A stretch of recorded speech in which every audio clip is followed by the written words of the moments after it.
Facebook bio തിരുത്തി മുഖ്യമന്ത്രി പിണറായി വിജയൻ. ബയോയിൽ മുഖ്യമന്ത്രി എന്നത് മാറ്റി പോളിറ്റ് ബ്യൂറോ എന്നാണ് ആക്കിയത്. Polit bureau member communist party of India എന്നാണ് പുതിയ ബയോ.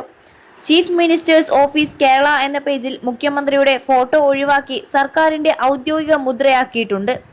നിയമസഭാ തെരഞ്ഞെടുപ്പ് ഫലം വരാനിരിക്കെ ഇരുമുന്നണികളും വലിയ പ്രതീക്ഷയിലാണ്. നിയമസഭാ തെരഞ്ഞെടുപ്പിൽ ഇടതുപക്ഷം ചരിത്രം സൃഷ്ടിക്കുമെന്ന് CPM സംസ്ഥാന സെക്രട്ടറി MV ഗോവിന്ദൻ മാധ്യമപ്രവർത്തകരോട് പറഞ്ഞു. വികസന പദ്ധതികൾ LDFന് മുതൽക്കൂട്ടാവുമെന്നും LDF ഉറപ്പായും വിജയിക്കുമെന്നും ഗോവിന്ദൻ പറഞ്ഞു. BJPക്ക് ഒരു സീറ്റും ലഭിക്കില്ലെന്നും CPMനെതിരെ UDF ചട്ടുകമാക്കിയവർ ആരും ജയിക്കില്ലെന്നും ഗോവിന്ദൻ പ്രതികരിച്ചു.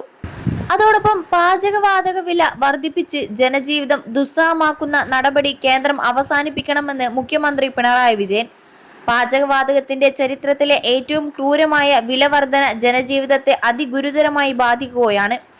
വാണിജ്യ ആവശ്യത്തിനുള്ള LPG സിലിണ്ടർ വില ഒറ്റയടിക്ക് 993 രൂപയോളം വർദ്ധിപ്പിച്ച് 3000 രൂപയിൽ അധികമാക്കിയത് ഹോട്ടൽ റെസ്റ്റോറന്റ് മേഖലയെ തകർക്കുന്ന നടപടിയാണ്.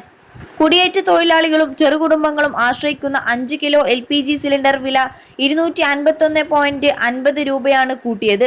21 ലക്ഷത്തോളം സന്തുഷ്ടരായ ഉപഭോക്താക്കളും 2 ലക്ഷത്തോളം തിമിര ശസ്ത്രക്രിയകളും പൂർത്തിയാക്കിയ മലബാറിലെ ഏക കണ്ണാശുപത്രി Al Salama eye hospital, hospital road, Perinthalmanna.